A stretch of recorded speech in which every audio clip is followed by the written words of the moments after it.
ప్రియులారా, బాగున్నారా? దేవుని వాక్యాన్ని క్రమంగా చదువుతున్నారా? ప్రార్థించుచున్నారా?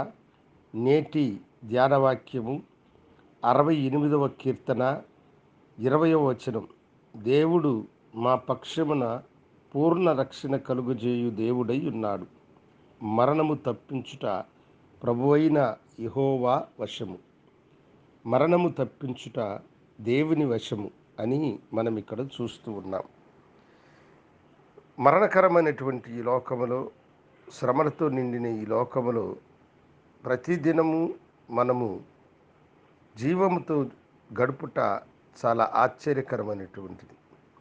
ఎటువైపు నుండి మరణకరమైనటువంటి అపాయము మన మీదకు వస్తుందో చెప్పలేము. ఎన్నో ఆపదలు మనుషులను చుట్టుకొని ఉంటూ ఉన్నాయి. ఎన్నో ఆపదలు మనకు సమీపముగా వస్తూనే ఉంటూ ఉన్నాయి. అయితే మనము సజీవముగా ఉండడము, మనము జీవముతో ఉండడము అది దేవుని కృప. ఎందుకంటే మనలను సమీపించేటువంటి మరణ కోరలలో నుండి దేవుడు మనలను కాపాడి, మనకు ఆయన రక్షణ దుర్గముగాను, కోటగాను, కొండగాను ఉండి మనలను రక్షించుచూ ఉన్నాడు. మరణము తప్పించుట అది దేవుని వశమే. మరణము నుండి దేవుడు ప్రతిదినము మనలను తప్పించుచున్నాడు అన్నది మనం గ్రహించి, నిత్యము మన ప్రయాణములలో మనము వెళ్ళే మార్గం అంతటిలో కూడా దేవుని కాపుదల, దేవుని భద్రత ఉండులాగన దేవుని వైపు చూసి మనము మొరపెట్టాలి. ప్రభువా, మా పక్షమున నీవు మాకు పూర్ణ రక్షణను కలుగ చేసి మా ప్రాణములకు అపాయము లేకుండా కాపాడుము అని దేవుని సన్నిధిలో ప్రార్థనతో మీ జీవితాలను మీరు ప్రారంభించాలి. ఈ దినాల్లో యవ్వన బిడ్డలు టూ వీలర్స్లలో పోయేటప్పుడు, బైకులలో పోయేటప్పుడు అతివేగముగా ప్రయాణించేటువంటి వారు ఉన్నారు. కొన్నిసార్లు మీరు అతివేగముగా పోకపోయినా మీ మీదకు శత్రువు వేగముగా వచ్చి మిమ్మలను ఢీకొని మీకు అపాయమును కలుగజేసే పరిస్థితులను ఎదుర్కొంటారు. వాటన్నిటిలో నుండి దేవుని భద్రత, కాపుదల మీకు తప్పక దొరుకుతుంది.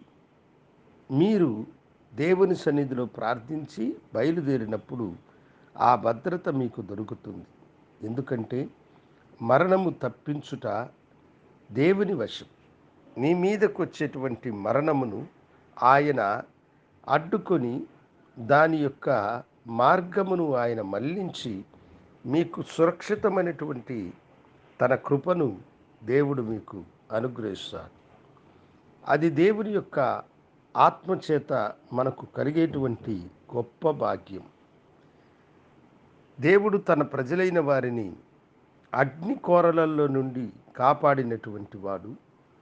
సముద్ర జలములు వారి మీద పారకుండా కాపాడిన దేవుడు మీ మీదకు వచ్చేటువంటి మరణపు కోరలను తప్పించి మీకు గొప్ప రక్షణను ఆయన అనుగ్రహిస్తాడు.